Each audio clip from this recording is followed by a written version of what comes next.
All right, guys, we need to talk. So about a week ago, I made a poll on my community tab of this channel. I asked everyone what we should do in terms of the drivetrain for this little Honda. Now, as you guys know, in the last video, we just recently took this car autocrossing. And if this is actually your guys' first time seeing this car, this is my 1997 Honda Civic hatchback. I bought this from a vehicle auction.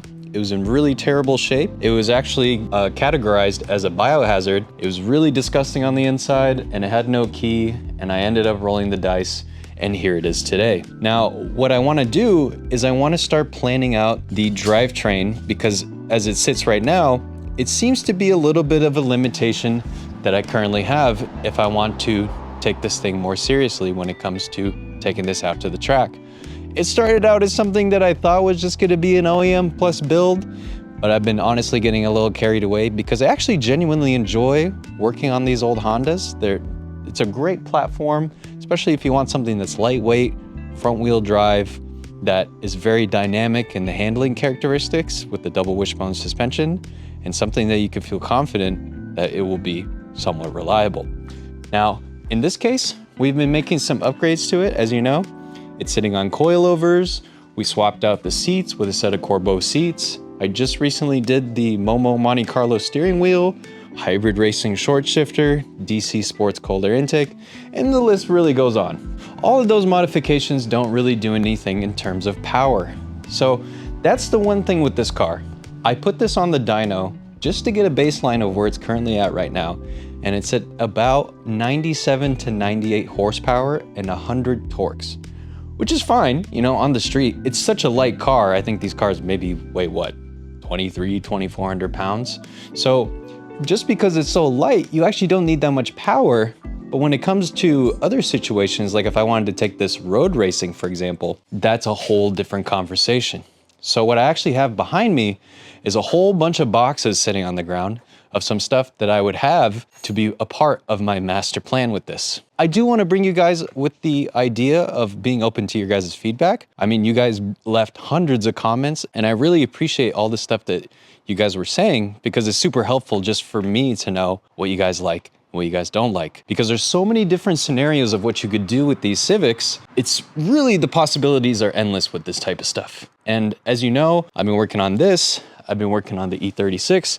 There's so many things that are going on. And to top it all off too, as you can see with the shop space, I actually have some really big ideas with what I want to do with the shop space. Now, in case you were wondering, this garage is actually where essentially my dad and I grew up working on cars. I have to really give credit to where credit's due with my dad. I mean, God bless his heart for being able to teach me all the stuff that I know today. I know a lot of this stuff I've been learning on my own now that I'm a little bit older, but when it comes to the fundamentals of all this stuff, it really is originated from my dad, who's a lifelong mechanic. But since, you know, in our heyday, we were working on so many different cars, so many different projects, things have just kind of started to slow down, and things have just been starting to kind of let go in terms of the organization of the shop. It happens, you know, working on cars, it's messy, there's a lot of parts. This is getting to a point where a lot of this stuff, you can't even work in this space, you know? So I do want to save this for a separate video, and I'm very curious to see if you guys would be interested in some shop restoration content, because I do think that there's an opportunity for that. And I've been holding off on doing anything related to that because I do think that there is some benefit in being able to just be patient and go through it methodically, one step at a time. All this stuff that I have on the ground, I want to go through real quick. I'm not gonna unbox every single little thing right here, right now, but I'll give you at least an overall idea of what I have in store for you guys. So I actually have a sway bar, as you can see. This is a rear sway bar from Blocks Racing, and I have a Blocks Racing box right here, and huge shout out to Blocks Racing. So for the upcoming content that we have, I have solid shifter bushings. So this is gonna tighten up the shifts on the D-Series transmission. I also have the hardware that's gonna go for the rear sway bar, and this is gonna really help with reinforcing the rear end of this car. There's just not enough stiffness in the rear, and it's a very common modification to stiffen up the rear on these Civics to almost get like a rear wheel drive characteristic where you get a little bit more oversteer than you do understeer. And to counter that too, what we're also going to be doing is we're going to be doing the subframe bracing as well as the rear lower control arms from TrueHeart. And again, huge thanks to TrueHeart for being able to sponsor us with this one. So that's another one that's gonna be in the pipeline. So this will be like a 2-for-1 special. We're gonna do the subframe reinforcement, the rear lower control arms, and then we'll do the sway bars. So that's a definitive thing that's gonna go on the car. And even with the stock drivetrain as it is, we'll take it out and see how it does. Moving over to what I should do with the engine transmission. So the options that I gave to you guys is to do a conventional K-swap. Very common thing. I mean, everybody and their grandma has done this on the internet. There's so much information. It's very well documented to put a K-series into a Civic.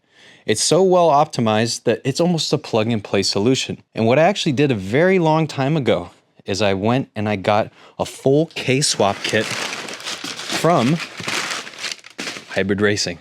So I have everything down to even the small little details of everything you would need to K-swap an EK Civic. I have the mounts. So this is one of the mounts in here. I have the axles right here. These are the insane axles. They're rated to up to 500 horsepower. I have everything to do it on an EK subframe. So for those that are familiar with this K-swap, this is called the EK, right? So this is 96 to 2000 Civic. So a lot of people, what they do actually is they use the EG subframe. So that's gonna be the early 90s Civics. And that essentially what it does is it pushes the swap just a little bit farther back and it puts it up.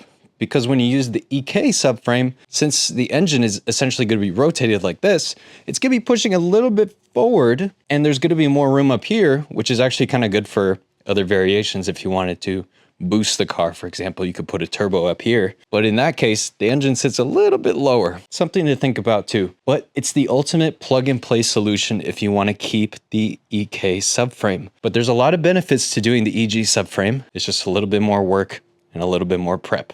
So that's where we're at with that. So I have everything that you need. I got the fuel lines. I got, what is this? I don't even know what half of this stuff is. I would have to sit here and unbox it, but I think for time's sake, it's just kind of counterintuitive. But that's something that I want to just put on the table, that if we want to do a K-series, all I really needed this time is just the engine and transmission. Now, I gave this some more thought, and with the guidance of Hybrid Racing, I was actually thinking that I wanted to do the K20A2, which is out of the Acura RSX Type S. Now, this is a very common swap. You see a lot of people do this one. And the reason a lot of people do this one is because it's the very easy plug and play solution. So this is the way you go if you just want to do it quick and dirty, quick as possible. But the thing is, if I did that, it would be probably one of the more expensive swaps because it's very hard to find that with a good 6-speed, low mileage. I mean, they're all been ran into the ground. Even if you find a good one, it's a pretty penny to say the least. I was looking at one and they wanted $5 grand for the engine and transmission. And I was actually floored by the idea of that because back in the day, you can get a full RSX Type S car with everything in it for $5 grand. But now that's just kind of the current state of what the market looks like. Okay, so we have everything here.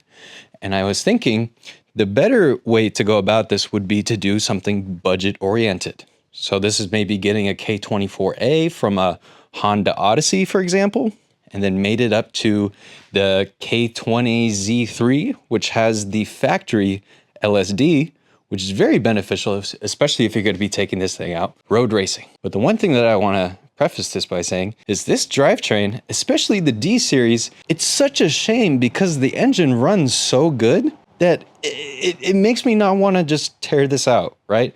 If this had rod knock, if it had 20 horsepower, low compression, then it would make a lot of sense. Just get it out of here. So here's where my idea comes into play. And you're just gonna have to hear me out on this one, all right? Just give me a second, and I think you guys will like it a lot, okay? So what I wanna do is I wanna boost this car. I wanna do a D-Series turbo.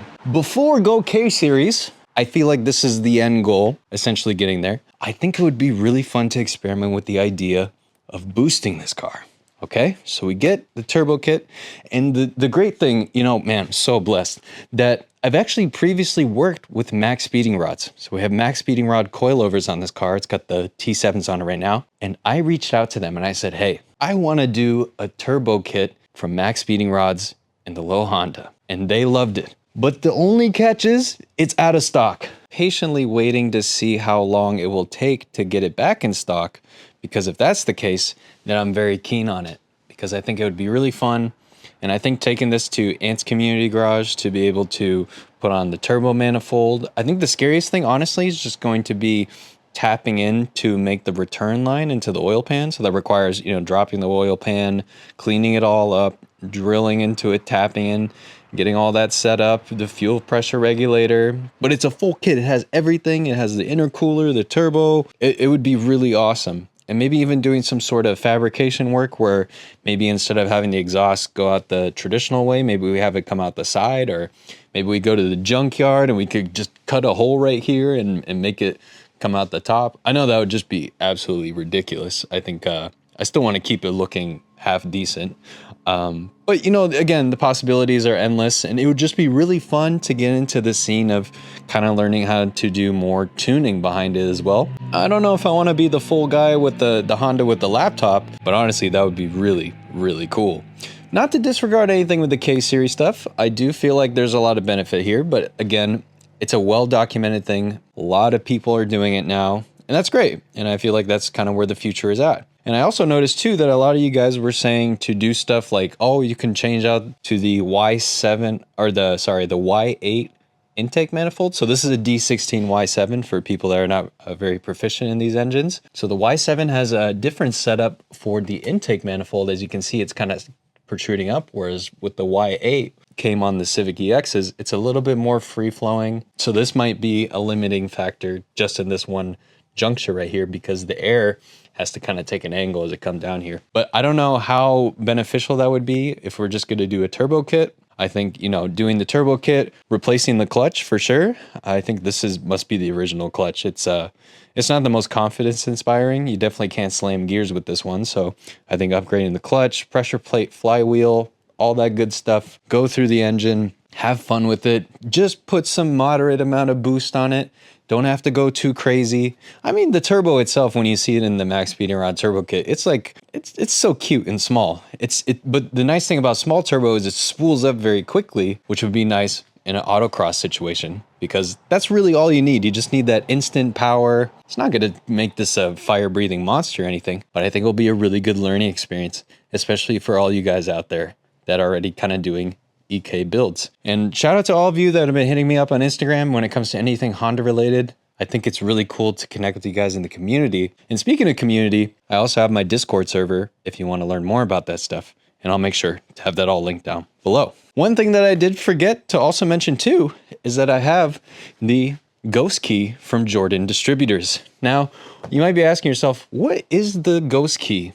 And the Ghost Key is actually something that was innovated by Tracy and the team over at Jordan Distributors. This is specifically made for the Hondas that are very prone to getting stolen. I mean, when these door handles get worn out, because these cars tend to run for a really long time. When these get worn out, I mean, it's literally, you could take a teaspoon, a flathead screwdriver, knock this in, and you could do the same thing to the ignition if you know what you're doing, and boom, you already stole the car. Now, I already know that I have the quick release wheel. I can take the wheel off and I could do the quick lock. But I even want to take it another step further and be able to provide you guys with some content on what you can do to be able to make sure that your car is there when you go to the grocery store, when you leave it on the street, or when you're doing an errand or something like that, and not have to worry about this. So this is a plug and play solution that is going to be replacing your regular ignition where you'd put the key with a push to start. So I'm very excited to put this one in, and a huge shout out to Jordan Distributors for developing the products that they do, because it's actually really life-changing stuff, because it's just something that's preventative to help make sure that your car is still there when you come back to it. That's kind of the plan with this car.